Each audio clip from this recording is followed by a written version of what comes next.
The first light was gray and thin, the kind that promised a day of hard sun and searching for roots. Grok, who was not yet a man but no longer a small child, watched his father, Tharn, chip at a piece of flint. The tock-tock-tock sound was the only music he knew. Tharn's hands, scarred and strong, turned the stone, and with a final, precise strike, a sharp, clean edge flaked away. It was a perfect scraper, good for cleaning hides. Tharn grunted, handing it to Grok. "For the bison," he said. His teaching was this: a gesture, a grunt, the weight of the tool in the hand. Grok learned by holding, by doing, by failing, and being cuffed gently on the ear. This was the way. The knowledge of the world was a small, warm fire contained within the circle of the clan. It was the way to find the sweet berries that did not make the stomach cramp, the way to read the spoor of the giant deer in the mud, the way to sing the song that called the spirits for a good hunt. This knowledge was not a thing to be studied. It was the air one breathed. It was life itself. A child learned by walking, by watching, by imitating. The curriculum was survival. The examination was winter. But something new was stirring, as faint and distant as a change in the wind. It began with the mammoth, not a real one but the memory of one, drawn in ochre and charcoal on the deep, cool wall of a cave. Old Mara, her back bent like a weathered branch, pointed a trembling finger at the sweeping lines. She made a low, rumbling sound in her chest, a poor imitation of the beast's trumpet, but to the wide-eyed children huddled at her feet it was the mammoth itself. She was not just showing them a picture, she was giving them the beast. She was placing the idea of the mammoth, its immense shape and spirit, inside their minds. This was different from Tharn's flint. This was not about a task for the day. This was about preserving a thing that was gone, a story. It was the first glimmer of a library, a museum, a record. Seasons turned, the clan grew, and with growth came complexity. They found that certain plants, if left near the midden heaps, would sprout again the next year. They learned to corral goats, not just hunt them. The world was no longer just a place to take from, it was a place to shape. And shaping required more than just skill, it required planning, agreement, rules. One evening by the main fire a dispute erupted. Two hunters, Boar and Crow, argued over the division of a kill. Their voices rose, gestures becoming sharp and dangerous. The clan watched tense. Then the leader, a man named Hawk, stood. He was not the strongest, but his voice carried a weight of experience. He did not shout. He began to speak of a time before, of a similar dispute and its bloody outcome. He spoke of the rules of the hunt, established by the ancestors. He was not just settling an argument, he was referring to a precedent. He was appealing to a law that existed outside of his own will. Boar and Crow fell silent, listening. They were not just being told what to do, they were being taught why. This was the first lesson in civics. The need for this kind of shared understanding grew. The stories of the ancestors, the paths to the seasonal camps, the secrets of finding water in the dry lands, this knowledge was too precious to be left to chance and casual imitation. What if old Mara died before she could pass on the full story of the great hunt? What if the best flint napper fell to a lion? The clan's survival depended on the continuity of its collective mind. So they began to be more deliberate. The best hunter would take the youths to a high place and point out the patterns of the herds below, teaching them to read the land like a map. The elder who knew the healing herbs would have a child follow her, nomming each plant, showing how to crush it for a poultice or steep it for a tea. This was still learning by doing, but it was now framed. It was intentional. It had a goal beyond the immediate task. It was the first syllabus. Then came the great drought. The river shrank to a muddy trickle. The game left. The clan was desperate. In their midst was a man named Lorne, a quiet one who was often staring at the stars or tracing patterns in the sand. He was not a great hunter or a skilled toolmaker. Some thought him lazy. But during the drought, while others despaired, Lorne took a sharp stone and began to scratch in the soft clay of the dry riverbank. He drew a series of circles, connected by lines. He called Hawk and the others over. This, Lorne said, his voice raspy, is the water path. He explained that he had, over many seasons, watched the way the water flowed, where it sank into the earth and where it sometimes pooled deep below even when the surface was dry. His drawing was a theory. It was a model of the world built from observation and thought. It was not a skill, it was an idea. Following his map they dug, and deep down their hands struck cool, wet sand. Soon a seep of water filled the hole. They had found water not by luck but by reason. This changed everything. Lorne's knowledge was not about mimicking an action, it was about understanding a principle. It was a thing that could be explained, discussed, and tested. It was the birth of science, and with it the need for a new kind of teaching. You could not just show someone the drawing, you had to teach them how to see the world as he did, to connect the circles in the sky with the dampness in the earth. Generations passed. The clan became a tribe, then a people. They built huts that became houses, they planted fields, they domesticated animals. Their world was no longer the wild, unpredictable place of Grok's time. It was a human-shaped world, and it required a human-shaped mind to manage it. They needed to count their grain, to measure their land, to record the cycles of the moon for planting, to remember the laws that governed their trade and their conflicts. The oral stories were not enough. Memory was fallible, so they began to make marks, tally marks on sticks for counting sheep, pictograms on clay tablets for recording stores of barley, a drawing of a sun for a day, a moon for a month. These marks were a revolution. They were knowledge outside of the human brain. They were a second memory, a permanent one. And with these marks, the final, crucial piece fell into place. An elder, a descendant of Lorne named Elwyn, gathered the children of the village leaders and the most promising youths. He did not take them to the field or the workshop. He sat them down in the shade of the great oak tree. Before him he had a series of clay tablets. On them were the marks for numbers, for the names of the winds, for the laws of the village.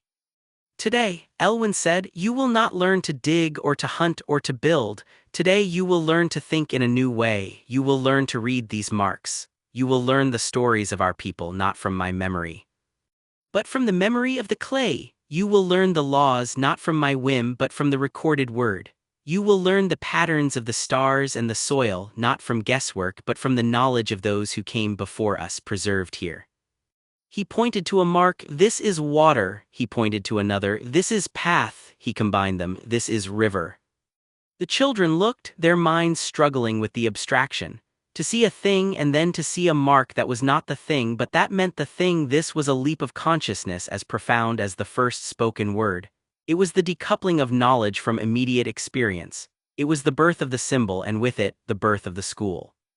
Elwyn was the first teacher. His classroom was the shade of the oak. His textbook was the clay. His lesson was not just about survival but about civilization. He was teaching them how to access the accumulated wisdom of their culture, a treasure that was now too vast and complex to be carried in any single person's head. It had to be stored, organized, and systematically transmitted. This was the invention of education. It was not a single moment but a slow dawn. It grew from the need to preserve a story, to settle a dispute with reason, to understand a hidden principle, and finally to externalize memory itself. It was the human race's greatest gamble. The belief that we could take the raw, fleeting spark of experience and knowledge from one mind and deliberately, patiently pass it to another, not just through imitation but through explanation, through symbols, through structured thought. It was the decision that our future would be built not only on strong backs and quick hands, but on trained, informed, and reasoning minds. The first student under the oak tree, squinting at the strange marks, was the inheritor of all that had come before and the architect of all that was to come. The long, unbroken chain of learning had begun. The shade of the great oak was a new kind of sanctuary. It was not a place for eating or sleeping but for thinking. Elwyn watched the children's faces, saw the confusion give way to a flicker of understanding and then, sometimes, to the bright flame of revelation. It was a slower harvest than gathering grain, but he felt its yield would be far greater. There was a boy named Finn whose fingers were already calloused from his father's plow. He struggled. The concept that a squiggle in the clay could mean water was a puzzle his practical mind resisted. Why not just point to the river? He grumbled one afternoon, his brow furrowed in frustration. Elwyn did not scold him. Instead, he asked, if you needed to tell a man from the far valley where to find the new water spring, could you point to it from here? Finn shook his head. Could you describe the path with your hands and sounds alone? What if you forgot one turning? What if he confused the rock that looks like a boar for the rock that looks like a hare? Elwyn pressed gently. But if you gave him a tablet with these marks, he could follow the path exactly, long after your voice had faded from his memory. He took Finn's hand and guided it, pressing a stylus into his palm. Together they scraped the shape of a tree into a soft clay tablet. This is the great oak, Elwyn said. Then he made a winding line. This is the path from the village. He made a circle. This is the well. He set the tablet in the sun to harden. Now take this to the new family from the north. Let them use it to find water. Finn, his skepticism replaced by a sense of grave importance, carried the baked tablet carefully. He returned later, his eyes wide. They understood. They pointed at the mark and then at the tree and they smiled. They found the well. This was the breakthrough. The abstract had proven its utility. The mark was not a replacement for the thing, it was a messenger, a permanent, silent speaker that could cross distances and outlive the man who made it. The group under the oak tree grew. Elwyn's initial lessons on practical marks, grain, sheep, sun, moon, expanded. He began to draw the constellations, naming them after the heroes of their oldest tales. The story of the hunter Orion was no longer just a fireside chant. It was a map in the sky, a way to navigate the dark, empty plains. The lore of the seasons was connected to the journey of these star pictures. Learning the story now meant learning a calendar. Myth and science were still entwined, one giving meaning to the other. But as the body of knowledge grew, so did its complexity. Simple pictograms were not enough. How do you write the agreement was fair or the spirit of the river is angry? They began to combine marks. The sun mark next to the rise mark meant east. The eye mark next to the watermark could mean to weep. They were building a grammar, a syntax of thought. It was clumsy and slow, but it was a system. It was a code for the mind. Elwin, once a solitary thinker, now had assistants, older students who had grasped the fundamentals and could help guide the younger ones. They drilled the children on the common marks, making them draw them over and over in the sand until the shapes became as familiar as their own hands. This was repetition. This was practice. It was often tedious, but it forged a common toolset of the mind. For the first time, a shared, precise language of ideas was being implanted into a new generation.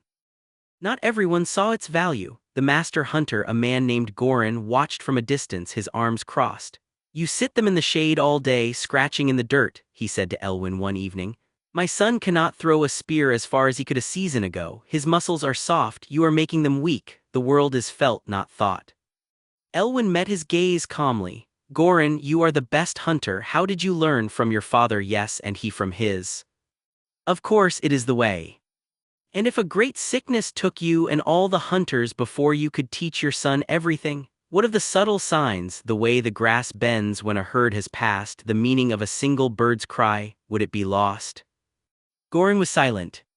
"These marks," Elwin said, holding up a tablet that detailed the migration patterns of the red deer. "This is your father's knowledge and his father's before him. It is all here. It does not forget. It does not grow old and frail. Your son will learn to throw a spear, I do not doubt it. But he will also learn the wisdom of 100 hunters whose eyes have long since closed. He will be a better hunter because he will have the minds of many, not just one."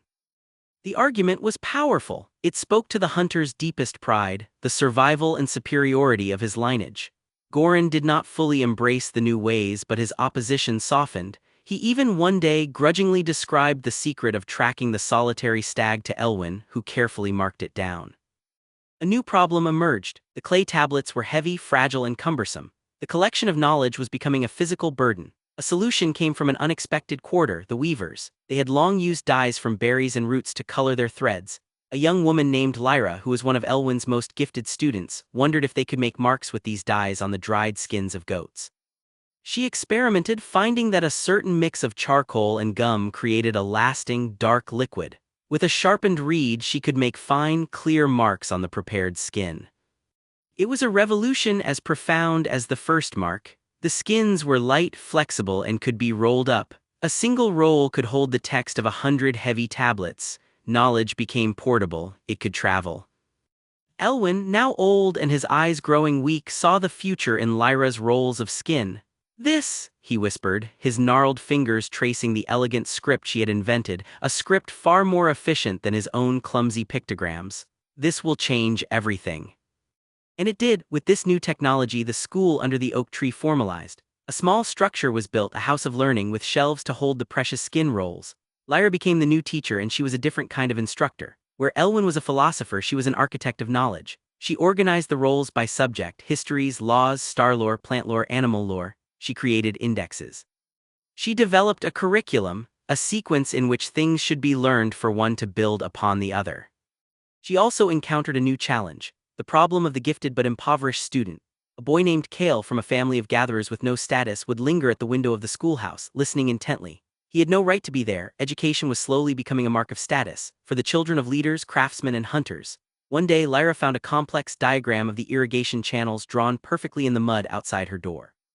It was more accurate than any her official students had produced. She found Kale and brought him inside. The other students sneered at his simple tunic. Lyra ignored them. She gave him a reed and a scrap of skin. "Show me," she said. He did. His mind was a marvel, leaping to connections others missed. Lyra fought the council of elders for his right to learn. "A mind like this is a resource for the whole people," she argued. "It is like a new spring of fresh water. To block it is to thirst out of pride." Reluctantly, they agreed. The principle was established. The pursuit of knowledge could, sometimes, transcend the rigid lines of custom and birth. Generations flowed like a river. The village became a town. The schoolhouse became a larger hall. The single teacher became a group of masters, each a specialist in their own field: the numbers master, the law master, the star master, the word master. The simple rolls of skin became bound books. The curriculum expanded to include not just the practical and the historical, but the philosophical and the artistic. They debated the nature of justice, the meaning of beauty, the structure of the cosmos. The act of learning had been utterly transformed. It was no longer just the osmotic absorption of a culture's ways. It was a structured, demanding, and deliberate journey. It was a ladder one climbed rung by rung to see further than those who had come before. It was sometimes difficult, often frustrating, and required a discipline that Grok, watching his father chip flint, could never have imagined. But in that difficulty lay its power. The young man or woman who emerged from the hall of learning carried within them not only the skills of their own time but the distilled essence of all previous times. They could read the thoughts of the long dead, build upon the discoveries of the past, and see patterns in the world that were invisible to the untrained eye. The invention of education was not the discovery of a single thing. It was a slow, collective awakening to a profound idea that a society's most vital resource is not its food, its weapons, or its land, but the cultivated mind. It was the decision to invest in the future by systematically enriching the present understanding of the young. It was the building of a bridge made not of wood or stone, but of ideas, a bridge across which the future could walk to meet the past, and in that meeting create a better world. The talk of the flint knapper was now joined by the soft scratch of the reed pen, and together they wrote the story of humanity itself. The Hall of Learning was no longer a single room. It was a complex of buildings around a central courtyard, a quiet world within the bustling town. The air, once filled with the smells of earth and open fires, now carried the scent of parchment, ink, and old wood. The sounds were the murmur of recitation, the scratch of styli on wax tablets, and the clear, measured voice of a master unraveling a complex point of law. Kale, the one-spore gatherer's son, was now Master Kale, the teacher of numbers. His own student, a fiercely bright young woman named Alara, was presenting a problem to the newest class. They were no longer children but adolescents who had passed their first tests in letters and basic reckoning. The granary master reports that the yield from the northern fields is down by 1 part in 10, Alara stated, her voice calm and precise. The southern fields have yielded 1 part in 12 more than last year. Our total stored grain is 950 measures. If the expected total yield had all been normal was 1,000 measures, can you calculate the original expected yield from the north and the south? The students bent their heads over their tablets, their brows furrowed. This was not a story to be remembered or a law to be recited. This was a puzzle of pure logic, a dance of numbers that represented real food, real hunger, real survival. One boy named Fen stared not at his tablet but at the wall, his mind working visually. He saw the granaries, the carts, the fractions as portions of a whole. He did not just calculate, he understood the relationships. Later, he went to Kale. Master, the problem of the granaries, it assumes the proportions were the only variable. But what if the northern field was larger to begin with? The way we set the problem, it creates a world where only the numbers exist. The real world is messier. Kale smiled, a rare, warm expression. You have just taken your first step into a new realm, Fen. You have questioned the framework. This is the beginning of philosophy, of science. This was the new frontier of education. It had moved beyond the transmission of known facts. It was now teaching a generation how to think about thinking itself. It was fostering critique, analysis, and the generation of new knowledge. Ilara, after her teaching duties, would often retreat to the archives, a room lined with shelves holding hundreds of rolled manuscripts. She was working on a project of her own, one that would have been impossible without the centuries of recorded knowledge she now had at her fingertips. She was cross-referencing. She took the star charts of the old astrologers and compared them with the harvest records kept by the town scribes for the last 5 generations. She was looking for patterns, correlations that had never been sought before. She was no longer just a student or a teacher, she was a researcher. Her findings were tentative at first, but then a pattern emerged. Certain configurations of the planets which the old lore said brought bad luck seemed to correlate with a startling consistency with years of early frost. She presented this to the council not as magic but as observed data. It may not be that the stars cause the frost, she explained carefully, aware of the skeptical faces. But they may be a signpost, a marker in the sky that tells us the same conditions that affect the heavens also bring cold to our fields. If we see this pattern again, we could store more grain, we could harvest earlier, we could use this old knowledge not for superstition but for prediction. This was the power of an educated mind applied to the accumulated data of the past. It was turning folklore into a potential tool for risk management. The council, though hesitant, agreed to note her findings. The value of pure, seemingly abstract scholarship was beginning to prove its worth in practical terms. But this growth was not without its tensions. A new faction had arisen in the town, the Guild of Practical Arts. Its members were the master builders, the smiths, the weavers, the farmers. They were wealthy, respected, and saw the Hall of Learning as increasingly arcane and detached. The number masters debate the nature of a perfect triangle while the bridge over the river cracks. argued Borin, the head smith, at a town meeting. The word masters analyze ancient poetry while our trade agreements with the hill people are misunderstood. We need people who can do things, not just think about them. It was the old argument of Gorin the hunter, but on a societal scale. The town was facing a crisis of purpose in its educational project.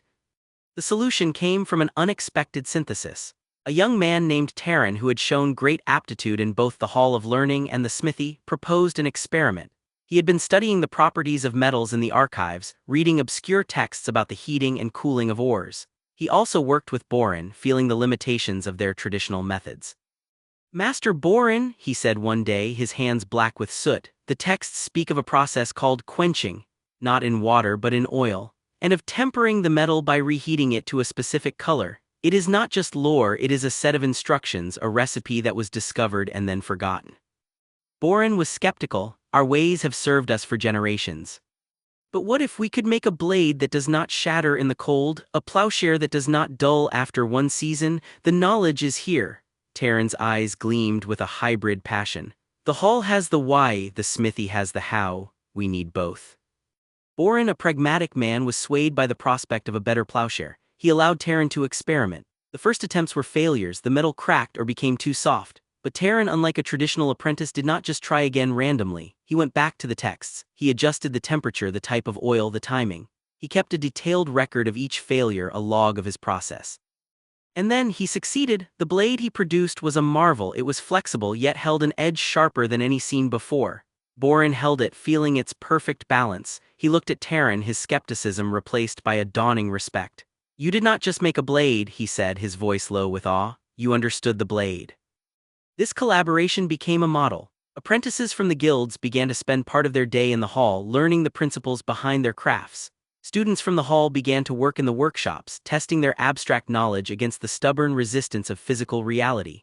Education was becoming a cycle, theory informing practice, practice testing and refining theory. The Hall of Learning itself adapted. It created new streams of study: engineering, applied mathematics, linguistics for translators and diplomats.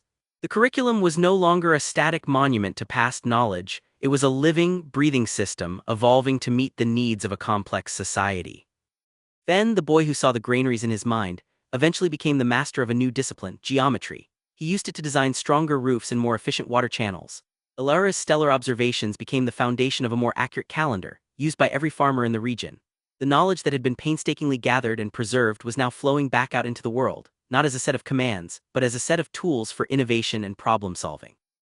The invention of education was now complete. It had begun as a spark of memory, a need to preserve a story. It grew into a system for transmitting culture and law. It matured into a method for cultivating critical thought and original research. And finally, it had integrated itself with the practical world, becoming the engine of progress itself. The town, once a mere settlement, was now a center of trade, culture, and innovation. Visitors came from far away to study in its hall, to trade for its goods, to learn its ways. They did not see the long, slow journey from the flint chip to the parchment roll. They saw only the result: a people who had learned how to learn, who had built a ladder of knowledge that allowed each generation to stand on the shoulders of the one before, seeing further, understanding more, and building a better world. The story of education was no longer just about the past. It was the ongoing story of the future, being written every day in the minds of the students who sat in the shade of the great oak, now a gnarled and ancient symbol, and listened to the teachers who carried the fire. The legacy of the hall was now a tangible force, shaping the very stones of the city. Fenn's geometry students, armed with measuring ropes and polished sighting stones, supervised the construction of the first arched bridge, its elegant curve a defiance of gravity made possible by calculation, not guesswork. The groans and crashes of past failures were replaced by the quiet confidence of proven principles. Yet with this new capability came a new weight of responsibility. The city's council, once concerned only with immediate threats of hunger and invasion, now faced more complex dilemmas. A proposal was put forth to divert a tributary of the main river to irrigate the arid western plains, a project of a scale never before imagined. It was Ilara's grandson, Corin, now the master of laws and history, who stood before them. He unrolled a scroll not of star charts, but of historical records. "The texts from the time of the Great Drought," he began, his voice echoing in the council chamber, "speak of a people who lived where the western plains now lie. They vanished. Their stories say they angered the river's spirit. Our engineers say their water source failed." He paused, letting the implication hang in the air. To change the river's path is to change the lifeblood of the land. It will create new fields, yes, but what does it destroy downstream? What unseen connections do we sever? We have the power to reshape the world, but do we have the wisdom? A silence fell. Boren's successor, Master Smith Kale, a bear of a man with soot-grayed hair, grumbled, "The power is here. Should we not use it? More food means stronger children, a greater city." "And what is the purpose of a greater city?" Corin countered gently. "Is it merely more people, more grain, or is it a place where justice is clearer, knowledge deeper, and life richer for all? The first question of education was how. We have answered that. The next question which we must now teach is why, and for whom." This debate spilled from the council chamber back into the hall of learning. It created a new, and for some uncomfortable, discipline: ethics.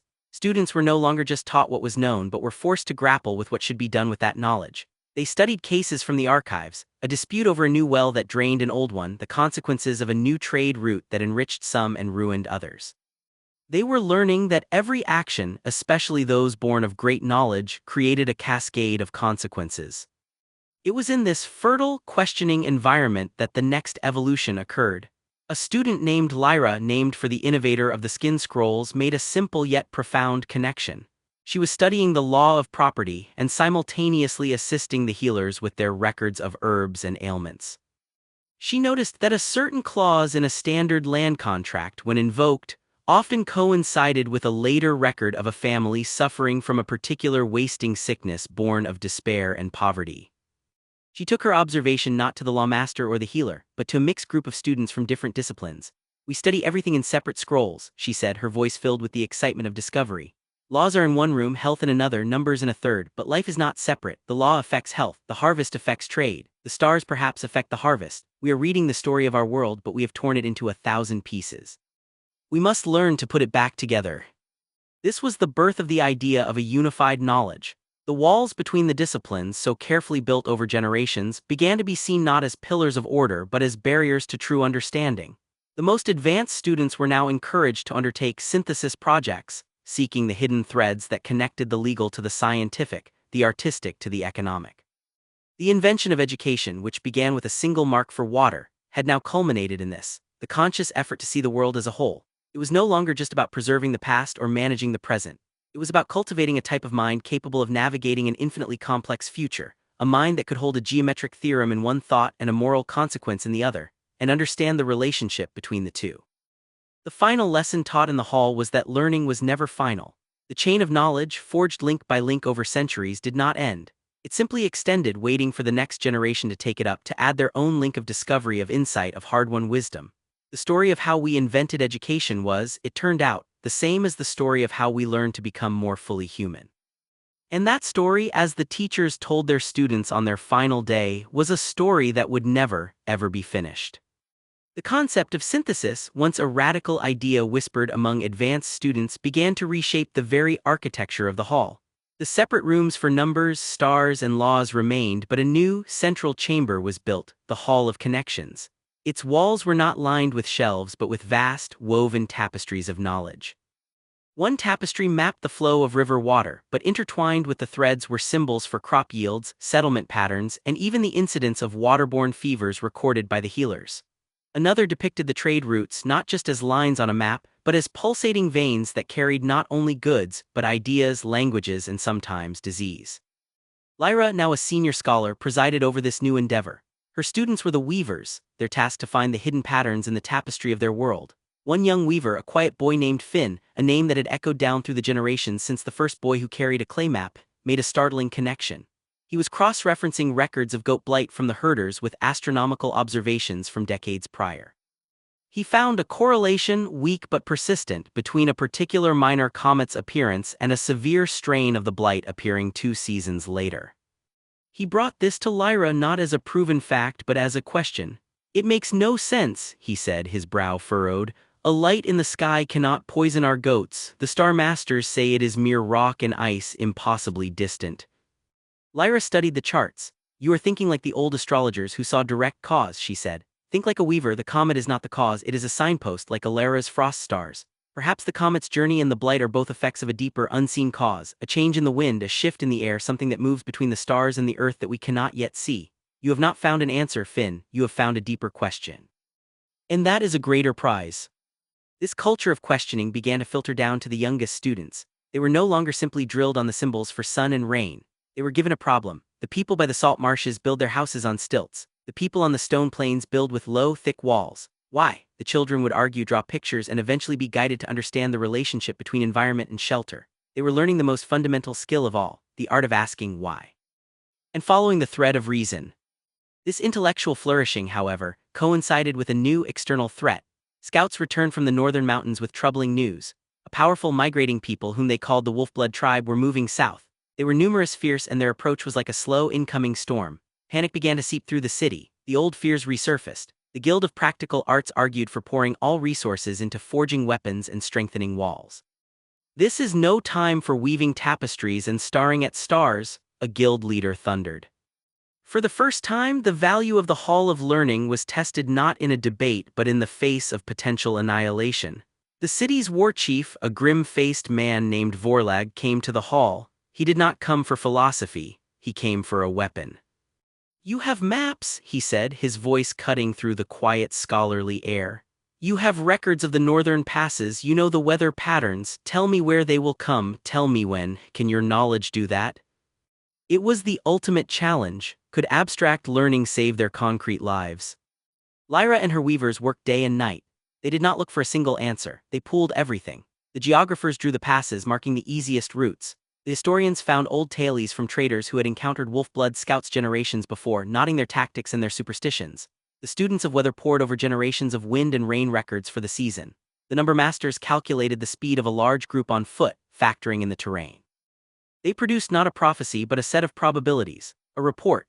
"The highest likelihood," Lyra presented to Vorlag and the council, her voice steady though her hands trembled slightly, "is that they will use the Serpent's Pass. It is the widest and their scouts have been seen near its mouth. Based on their last known position and the difficulty of the terrain, we estimate they will reach the pass's end in 17 days. Furthermore, the weather records suggest a high probability of heavy rain in the pass in 15 days. Rain means mud, which means slower movement and disorganization."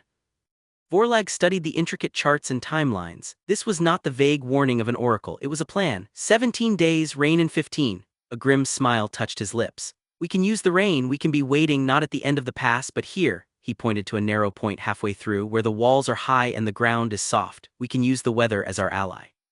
The strategy was set. When the Wolf-blood tribe entered the Serpent's Pass, they found not an open valley to raid but a prepared enemy waiting on dry, defensible ground, while a torrential downpour turned the path behind them into a clogged, muddy trap. The confrontation was brief and decisive. The city's forces, outnumbered but perfectly positioned, held the line. The invaders, demoralized and bogged down, eventually retreated. The city had been saved, but it had not been saved by the strength of its army alone. It had been saved by the accumulated, synthesized, and strategically applied knowledge of its people. The weavers of the hall had not fired an arrow, but they had aimed the entire defense. In the victory celebrations that followed, Vorlag himself came to the Hall of Learning. He placed his sword, still smudged with northern mud, gently on a reading table, a gesture of profound respect. "You told me knowledge was a weapon," he said to Lyra, his voice low. "I did not understand, I thought a weapon was only this," he gestured to the blade. "But you were right, this sword is just a piece of sharpened metal. The true weapon was the knowledge of where and when to use it." The invention of education had passed its final test. It had proven that the cultivated mind was the ultimate resource, the surest defense, and the brightest hope for the future. The story that began with a single elder drawing a mammoth on a cave wall had culminated in a civilization that understood its world so deeply it could shape its own destiny. The long, patient work of teaching, of questioning, of connecting, had built something more durable than any wall, a culture of wisdom. And as the city looked to the future, they knew that their greatest task remained the same: to keep the fire of learning burning, and to pass it undimmed to the children yet unborn. The victory over the Wolf-blood tribe did not just secure the city's borders, it cemented the role of the Hall of Learning as the very heart of the civilization. It was no longer a place of mere scholarship, but the central nervous system of a thriving, adaptive society. The weavers, once a novel experiment, were now indispensable. Their great tapestries of interconnected knowledge were constantly updated, becoming living documents that guided the city's council in matters of agriculture, trade, diplomacy, and defense. Yet this very success bred a new and subtle challenge: the danger of rigidity. The systems of knowledge, the classifications, the proven methods, all began to harden into unshakable dogma for some. A new generation of scholars who had not witnessed the struggle to create these systems saw them as perfect and complete. They became the keepers of the code, guardians of orthodoxy who prized preservation over innovation. To them, the great synthesis had been achieved. The task now was to maintain it. A young woman named Alara, the fourth of that name to walk the hall's corridors, felt the stagnation deeply. She was a weaver, but her mind was restless. While studying the intricate patterns of the waterflow tapestry, she noticed a tiny, persistent anomaly. A small spring documented for generations as seasonal now flowed year-round. The keepers dismissed it. The record is clear, they said. It is a minor spring. The anomaly is likely an error in observation. But Alara was not satisfied. She ventured beyond the city walls, something scholars rarely did anymore. She visited the spring, measured its flow, and spoke to the few herders who used its water. They confirmed her finding. The land itself was changing in small, almost imperceptible ways. When she presented this, suggesting the great tapestries needed revision, she was gently admonished. Do not confuse local variation with fundamental change. The models are sound. The conflict was no longer between practical and theoretical knowledge, but between established knowledge and emerging truth. The very institution created to pursue understanding was now, in part, resisting it. The resolution came from an unexpected fusion of the old and the new. A master craftsman from the Guild of Practical Arts, a potter named Kale, came to the hall with a problem. His finest clay, sourced from a specific pit for centuries, was suddenly failing. His pots, fired in the same kilns with the same techniques, were cracking. The keepers consulted the earth lore scrolls. The clay is from pit 7, the properties are documented, your technique must be at fault. Kale, a man of patience and grit, knew his technique was sound. He had heard of the young weaver who asked difficult questions. He found Alara. Together they ignored the scrolls and went to pit 7. They dug deeper than usual. And there they found it, a thin new layer of a different mineral, seeping into the clay from a shifted water table below, a shift possibly related to Alara's ever-flowing spring. Kale, the practical man, had provided the physical evidence. Alara, the theoretical weaver, had provided the hypothesis and the courage to challenge the records. They had discovered that the world was not a static picture to be perfectly mapped, but a dynamic system that required continuous observation and a willingness to doubt one's own maps. This partnership led to the creation of the most radical institution yet, the Field Guild. It was composed of teams of scholars and craftspeople who would travel beyond the city not just to observe but to experiment. They would test the old knowledge against the living world. They established small, remote outposts not for defense but for discovery. They called them questioning stations. At these stations, the final, crucial element was added to the invention of education, the principle of doubt. It was formally recognized that all knowledge, no matter how venerable, was provisional. It was the best understanding based on current evidence, but it was always subject to revision. The highest form of scholarship was not to defend the old texts, but to find their limitations and improve upon them. The Hall of Learning now had a new, vital rhythm. Students would learn the established knowledge within the city's walls, the accumulated wisdom of the ages. Then, the most promising would journey to the questioning stations to challenge that very knowledge, to add to it, and to ensure it remained alive and growing. The invention of education was now a complete, self-sustaining cycle. It preserved the past, synthesized the present, and actively cultivated the future. It had learned to learn from itself. The story that began with a single remembered mammoth on a cave wall had evolved into a civilization that understood its greatest achievement was not a granary, a wall, or a tapestry, but a perpetual, humble, and courageous conversation with the unknown. The fire of learning was no longer just a flame to be passed on. It was a forge constantly reshaping itself and in doing so, reshaping the world. The questioning stations, perched on windy cliffs and nestled in silent forests, became the crucibles where the future was forged. They were deliberately placed at the edges of the known, in the very landscapes that defied the clean categories of the hall's grand tapestries. Alara and Kale, now the joint elders of this new endeavor, watched as a new breed of student arrived, their minds filled with the city's knowledge, but their eyes hungry for the truths the city could not contain. One such student was a young man named Finn. He had memorized every star chart, could recite the laws of leverage and hydraulics, and yet he felt a profound unease. The world in the scrolls was logical, orderly. The world outside the walls was gloriously, frustratingly messy. His assigned station was a boggy, mist-shrouded valley where the traditional methods of predicting the weather consistently failed. The old song said the valley was cursed with a fickle spirit. Finn's task was to find out why. For months he failed. His instruments, perfect in the dry air of the city, rusted and gave false readings in the perpetual damp. The local trappers and herb gatherers, who knew the valley's moods intimately, spoke in a language of signs he didn't understand, the way a certain moss grew on the north side of the trees, the particular silence of the birds before a sudden squall. It was a knowledge that had never been written down. Humbled, Finn set aside his instruments and sought out an old trapper named Morag. He did not ask for data, he asked to learn her language. He walked with her not as a scholar but as an apprentice. He learned to feel the spongy texture of the peat underfoot, to smell the metallic tang in the air that foretold a storm, to see the world not as a collection of separate phenomena but as a single breathing entity. He began to keep a new kind of log, one that combined his precise measurements of air pressure with Morag's observations about the behavior of the marsh hares. Slowly, a new hybrid pattern emerged, one that the city's models based on broader patterns could never have seen.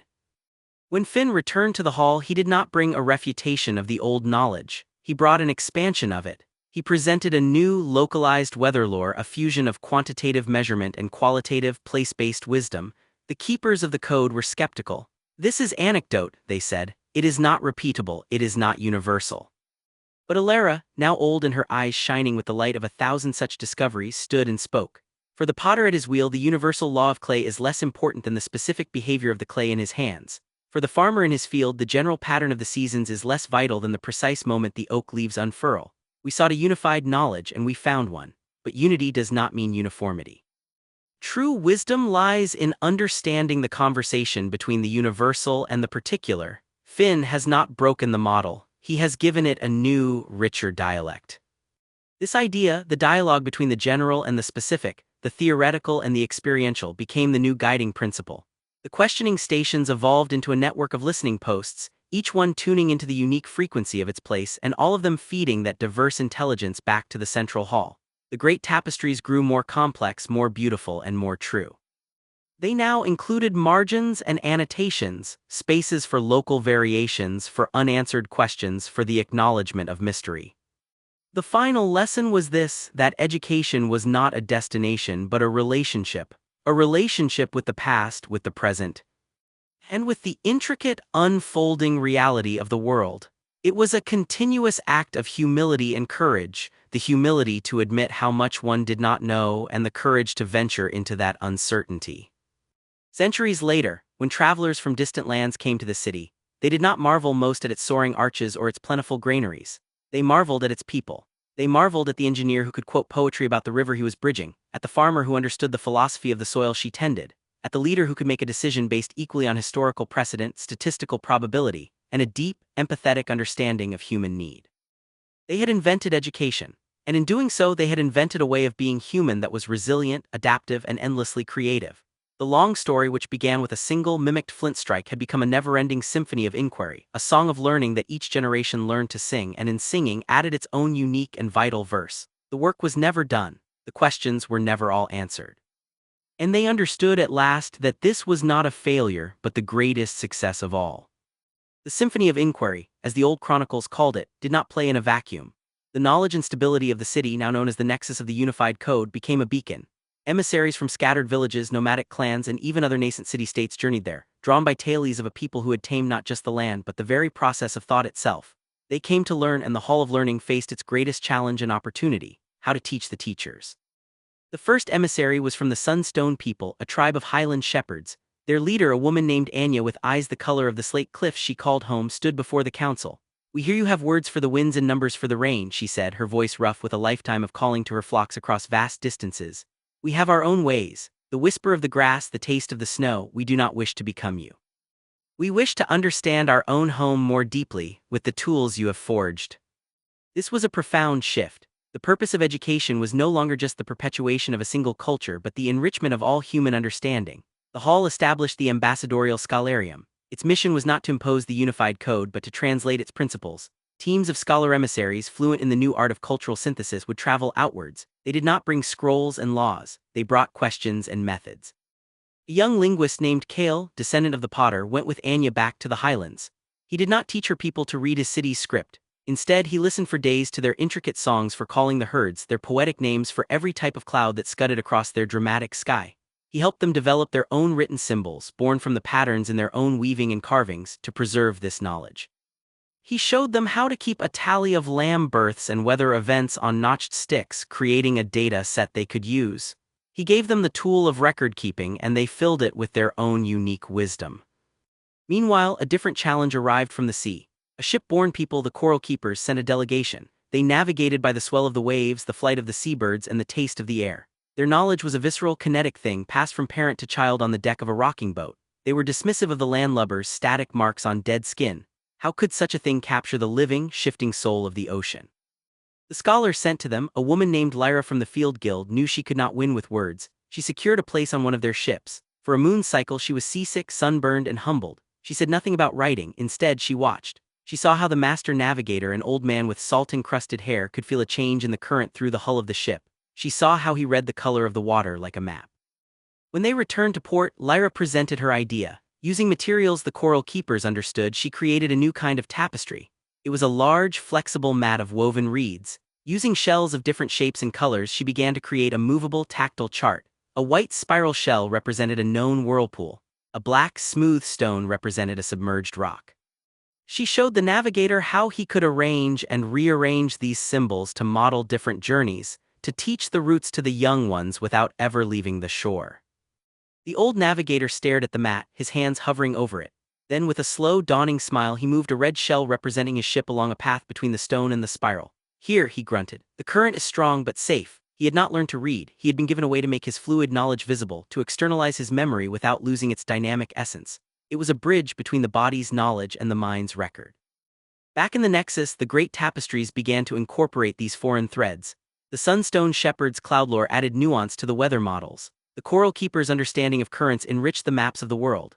The unified code was no longer a single monolithic entity. It was becoming a federation of knowledge systems, a vast, interconnected network of human understanding, each part unique, all parts in conversation. The invention of education had now transcended the city. It had become a global project. It was the conscious, collaborative effort of the human species to not only accumulate knowledge, but to weave it together across the divides of culture, language, and experience. The final, most beautiful lesson was learned, that the ultimate purpose of learning was to learn from one another.